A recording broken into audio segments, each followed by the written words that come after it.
حي على الفلاح.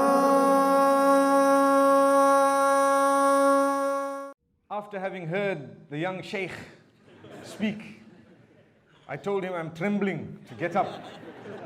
MashaAllah, he did quite well. And I see whoever marries him, MashaAllah, will be absolutely spoiled, MashaAllah. Alhamdulillah, we thank Allah subhanahu wa ta'ala. And so, if you have a very mischievous child at the back of the masjid making a loud noise, would you like someone to admonish them, scold them, yell at them, even though they were wrong? You would perhaps go to them and say, hey, leave my son alone, right? We become so irritant when people admonish our children. The reality is, as Muslimin, we all have the right to admonish one another's children, but within limits and with respect. Remember this. Speak to them, address them, treat them as though they were your own children. And parents, don't feel bad when someone has corrected your child if it was done correctly with respect and in a good way, and if your child was definitely wrong. That having been said, we who are educators, be careful. Do not overburden the child. Do not over penalize a child. It is haram. We don't know of a single hadith where the Prophet ﷺ, because he was teaching someone, the adults or the children, the Quran, that he started clipping them, smacking them, clapping them up, whacking them and so on. Yes, it doesn't mean you must become so friendly that there's no respect. We are friends, but with limits. May Allah subhanahu wa ta'ala guide us and help us. These are children, they are an amana. Ask those who don't have children how depressing it becomes when people say, well, it's about time you start having kids. And the sister says, it's like it was in my hands, you know. We've been trying for so long and we don't have children. May Allah bless you with children. Ask those who don't have children the value of the children. And when we have children, they are an amana, a trust, entrusted to us. Allah can take them away at any time. They belong to Him, not to you.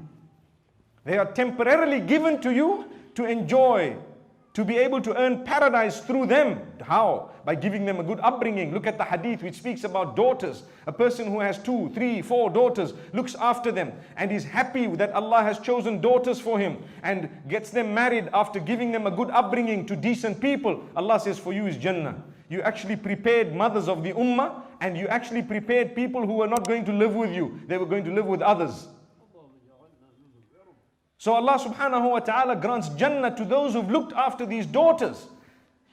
Why? Because they belong to Allah. All you did was fulfill the duty on your shoulders. And Allah subhanahu wa ta'ala kept such a beautiful link that you felt the love. Because the birth to that child was given through you and perhaps and obviously your spouse. This is why I say the treatment of children, the treatment of women is so important. It actually becomes our contribution to the future, to the next generation, to the development of the nation. Subhanallah.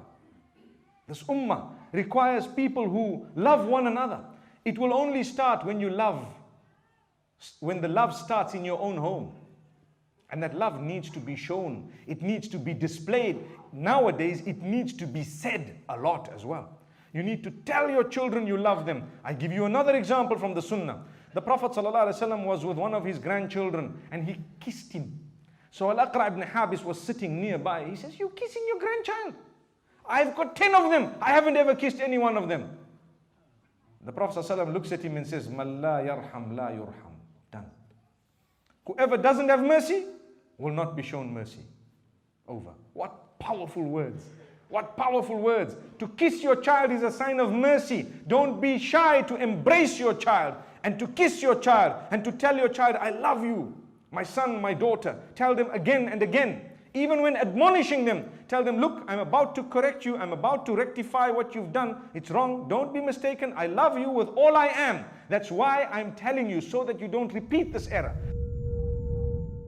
During our filming in Cape Town, we were surprised with the birth of a little baby girl in one of our Cape Town's family. Subhanallah, what perfect timing. During this small occasion, Mufti shares the blessings of children and performs the tahniq, which is the sunnah of our Prophet Muhammad sallallahu alaihi wasallam. I'll just seize the opportunity, seeing that we're seated here on this blessed occasion, to actually say a few words regarding children. Children are a blessing from Allah subhanahu wa ta'ala. And indeed, the Prophet sallallahu alaihi wasallam has taught us how to look after children, starting with the pre-birth period of time. And I'm sure, mashallah, our little baby who's here has already been through the most blessed gestation period with, inshallah, with good words and with good recitals perhaps of the Quran during that particular time. Allah subhanahu wa ta'ala wants us to deliver to our children the best possible upbringing. That upbringing is connected to something greater than just showing love through material spoiling. It's actually shown by nurturing, correcting, and leading by example. What I will do, inshallah, is I will do the tahniq of the child, and at the same time perhaps clip a little bit of the hair of the child, asking the father to go ahead and perhaps shave off the rest of the head. It's healthy to shave the head. Not only is it a sunnah, the Prophet ﷺ used to give out a charity of the weight of the hair that has come out of the head, equivalent in silver, which is perhaps about a few rands. It's not much. But at the same time, it thickens the hair. The idea of the tahniq is not to feed the child. It's only to give the child a little taste of this. It's a sunnah of Rasulullah ﷺ. They would chew on something that's slightly sweet. It has in it some nutrients. The date is the sunnah. Honey is a second option. And normally they say you chew it and then you do the tahniq with a small portion. What I prefer to do, and like I said just now, firstly I got my hands washed because we're dealing with a baby. And after we wash the hands, you don't shake anyone else's hands because you don't know what they may have. And secondly, instead of chewing the date, you can actually just put a bit of saliva on your finger and, you know, swipe a bit of the date and put it into the mouth. Instead of chewing it, you know, we've just had tea at somebody's place. MashaAllah, we wouldn't like to affect the child with it. So we've got to be a bit realistic. Sometimes some people are not. So we ask Allah subhanahu wa ta'ala to make it easy for us. And we ask Allah to grant the baby better qualities than we have. Better qualities than we have. Inshallah, she will be hafidha. She will be serving Allah in so many ways, serving the deen in 1,000,001 ways, inshallah. Being a light, inshallah, for the entire ummah. May Allah subhanahu wa ta'ala make her the coolness of your eyes and make her, inshallah, an asset to the ummah. Ameen. Thank you so much for listening to this short message. I pray that it has increased you in a little bit of motivation and hope.